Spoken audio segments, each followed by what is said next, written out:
TDP అధికారంలోకి వచ్చాక YCP నేతలకు తిరుమలలో అవమానాలు ఎదురవుతున్నాయా అంటే అవునని అంటున్నారు వైసీపీ సీనియర్ నేతలు. మాజీ డిప్యూటీ సీఎం కళత్తూరు నారాయణ స్వామికి తిరుమలలో చేదు అనుభవం ఎదురైంది. ప్రోటోకాల్ బ్రేక్ దర్శనానికి బదులు జనరల్ వీఐపీ బ్రేక్ దర్శనం టికెట్ ఇవ్వడంపై ఆయన తీవ్ర ఆవేదన వ్యక్తం చేశారు.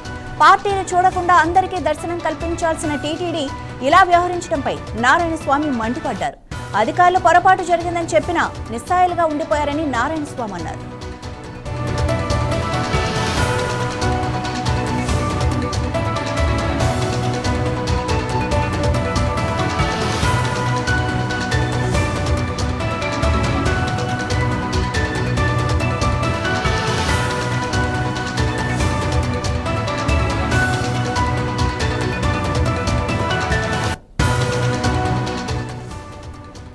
తాను వ్యక్తిగతంగా దర్శనానికి వచ్చినప్పటికీ ప్రోటోకాల్ బ్రేక్ ఇవ్వకుండా జనరల్ వీఐపీ బ్రేక్ దర్శనం టికెట్ ఇవ్వడంపై నారాయణ స్వామి తీవ్ర ఆవేదన వ్యక్తం చేశారు.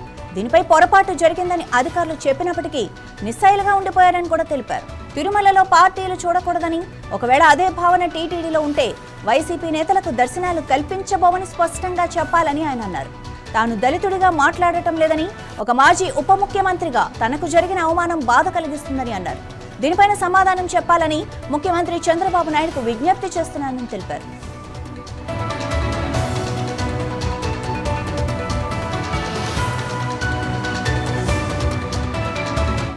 లేదని చెప్పేస్తే బాధ లేదు కదా. ఇక్కడ కూడా నేను ఇక్కడ ఏం మాట్లాడకూడదు. ఇక్కడ కూడా పార్టీ పరంగా దేవుని దర్శనాలు చేపిస్తే చాలా తప్పు చేస్తున్నారు. భగవంతుడు సర్వంతరామియ, దేవుని దృష్టిలో అందరూ సమానులే. అబద్ధాలు చెప్పకూడదు, ఒకరిపైన అన్యాయంగా మాట్లాడకూడదు. ఎందుకంటే ఇక్కడ కట్టుబాట్లు ఉంది. మనం హిందువులు కాబట్టి మన యొక్క ఆరాధదైవం వెంకటేశ్వర స్వామి. నేను డిప్యూటీ సీఎంగా, అదేవిధంగా కమర్షియల్ ట్యాక్స్ మినిస్టర్గా దాదాపు 5 సంవత్సరాలు నేను పనిచేశా. వైఎస్ఆర్ పార్టీ అనే ఆలోచనతో నాకు లేదు. కానీ చంద్రబాబు నాయుడికి నా విజ్ఞప్తి ఏమంటే, మీ చైర్మన్ గారికి విజ్ఞప్తి ఏమంటే, జేఈఓ గారికి, ఈఓ గారికి నా విజ్ఞప్తి ఏమంటే, నన్ను ఈరోజు ఎంత ఇది బాధ అని చెప్పను, ఇది కూడా దేవుడికి ఒప్పించిన జనరల్ సీట్లు పెట్టి నన్ను తీసుకుని ఒక దగ్గర కూర్చొని పెట్టి, నీకు కూడా జనరల్ ఇచ్చారు, మేమేం చేయలేమని చెప్తే పేరు చెప్పను. ఒక ఆయన నన్ను చూసి, సార్ ఈ విధంగా పొరపాటుకి ఇచ్చేస్తున్నారు, ఇది చేయకూడదు సార్ అన్నాడు. ఆయన పేరు చెప్తే రేపు అతను సస్పెండ్ చేస్తాడు చంద్రబాబు నాయుడు. చంద్రబాబు నాయుడికి నా విజ్ఞప్తి ఏమంటే, దయచేసి వైఎస్ఆర్ పార్టీకి సంబంధించిన వాళ్ళ ఎమ్మెల్యే ఉన్నా, ఎమ్మెల్సీ ఉన్నా, ఎక్స్ మినిస్టర్ ఉన్నా, ఎక్స్ బోర్డు చైర్మన్ ఉన్నా, ఎక్స్ బోర్డు మెంబర్లకు ఉన్నా, మాకు ఈ దేవస్థానంలో కనీసం ఈ ప్రోటోకాల్ లేకుండా, దర్శనాలు లేకుండానే చేయాల్సిందిగా నేను, ఎందుకంటే చంద్రబాబుని కోరుతున్నాను.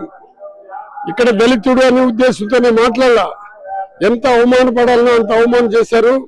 ఇది చాలా మంచి సాంప్రదాయం కాదు. దేవుడి దగ్గర అందరూ సమానులే.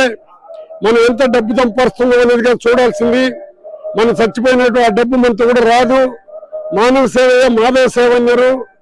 దేవుడి దగ్గర కూడా ఇటువంటి డిఫరెన్సెస్ పెట్టుకొని ఇటువంటి ట్రీట్మెంట్ ఇవ్వటం ఈ కూటమి ప్రభుత్వానికి కాదు, మా ముఖ్యమంత్రి చంద్రబాబు నాయుడికి కూడా చెప్తున్నాను, ఇది మంచిది కాదు. దీనివల్ల మన మానవత్వం నశించిపోతుంది, కానీ మానవత్వం అనేది ఉండదు. ఇప్పుడైనా తెలుసుకొని దీనిపైన కఠినమైన చర్యలు తీసుకోండి. లేదా అందరికీ బ్రేక్ దర్శనాలు కట్ చేయండి. పేదవాడికి మంచిగా చేయండి. ప్రతి పేదవాడు కూడా దేవుడితో ఉంటాడు. 300 కిలోమీటర్ల నుంచి 1000 కిలోమీటర్లు నడిచే పేదవాళ్ళకి వీఐపీ దర్శనాలు ఇచ్చి, మా పోటీ అంటే ఎమ్మెల్యేగా ఉండే వాళ్ళకందరికీ కూడా ఈ బ్రేక్ దర్శనాలు కట్ చేయండి. దీంట్లో కేవలం వైఎస్ఆర్ పార్టీ అనే ఆలోచనతో ఇటువంటి దారుణమైన కార్యక్రమాలు చేయొద్దని మీ ద్వారా చంద్రబాబు నాయుడికి విజ్ఞప్తి చేస్తాను.